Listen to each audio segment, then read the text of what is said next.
Maharashtra നാസിക്കിലെ TCS BPOയിൽ ലൈംഗികാതിക്രമ മതപരിവർത്തന കേസുകളിൽ NIAയുടെ സഹായം തേടി പോലീസ്. മതപരിവർത്തന ആരോപണങ്ങളിൽ ഇതുവരെ ശേഖരിച്ച വിവരങ്ങൾ NIAയ്ക്ക് കൈമാറി.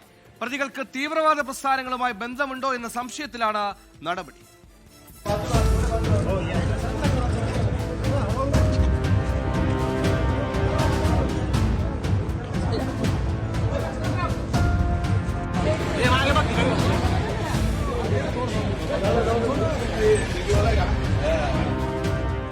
ഓഫീസിൽ വെച്ചുള്ള ലൈംഗിക അതിക്രമം, വിവാഹ വാഗ്ദാനം നൽകിയുള്ള പീഡനം, മതപരിവർത്തനത്തിനുള്ള പ്രേരണ തുടങ്ങിയ പരാതികളാണ് പ്രതികൾക്കെതിരെയുള്ളത്. 9 FIRകൾ ഇട്ടു. ഒരു സ്ത്രീ അടക്കം 7 പേർ അറസ്റ്റിലായി. പ്രതികൾക്ക് ഒത്താശ ചെയ്തെന്ന ആരോപണം ഉയർന്ന HR മാനേജർ നിദാ ഖാൻ ഇപ്പോഴും ഒളിവിലാണ്. സംഘടിതമായി ചെയ്ത കുറ്റകൃത്യമെന്നാണ് പോലീസ് സംശയിക്കുന്നത്. വാട്സ്ആപ്പ് ഗ്രൂപ്പ് വഴി ഇരകളെപ്പറ്റി പ്രതികൾ സംസാരിച്ചെന്നും കണ്ടെത്തിയിട്ടുണ്ട്.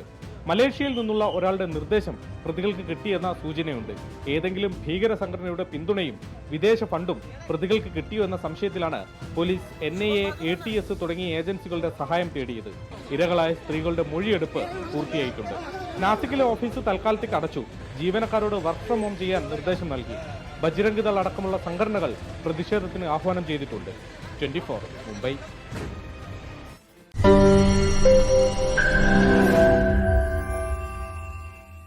ലോകത്തെവിടെയായാലും ഏത് സമയത്തും 24 വാർത്തകളും ഓഗ്മെന്റഡ് റിയാലിറ്റി പാക്കേജുകളും എക്സ്പ്ലെയിനറുകളും വിശദമായി കാണാൻ ഞങ്ങളുടെ YouTube ചാനൽ നിങ്ങൾക്ക് സബ്സ്ക്രൈബ് ചെയ്യാം.